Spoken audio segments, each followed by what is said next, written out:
শারীরিক প্রতিবন্ধকতা নিয়েও কেউ চাইলে বিয়ে করতে পারেন।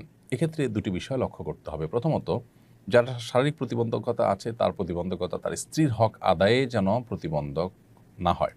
এমন কিছু প্রতিবন্ধকতা আছে যেগুলো সত্ত্বেও তিনি স্ত্রীর হক আদায় করতে পারেন। ভরণ-পোষণের বিষয়টা হলো তিনি তার ভরণ-পোষণ নিজে দিতে না পারলে তার পক্ষ থেকে তার বাবা, ভাই অন্য কেউ যদি দায়িত্ব পালন করেন তাতেও হয়ে যাবে। অথবা স্ত্রী যদি বলেন যে না, ভরণ-পোষণের পরে আমার আ এত চাপাচাপি নেই, বরং আমি নিজে সেটা এরেঞ্জ করব।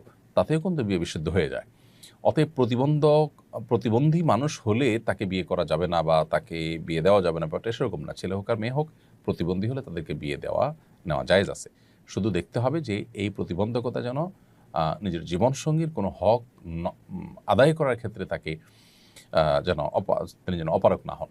আর দ্বিতীয়ত যে বিষয়টি সেটি হলো যে তার যে জীবনসঙ্গিনী তিনি যদি এই বিষয়টি জানেন যে তিনি এই দিক থেকে প্রতিবন্ধী, তাহলে সেক্ষেত্রে সেটা জানা সত্ত্বেও তিনি যদি রাজি থাকেন তাহলে বিবাহ সম্পূর্ণ বিশুদ্ধ। শরীয়ত সেখানে কোনো প্রকার ইন্টারফেয়ার করে না।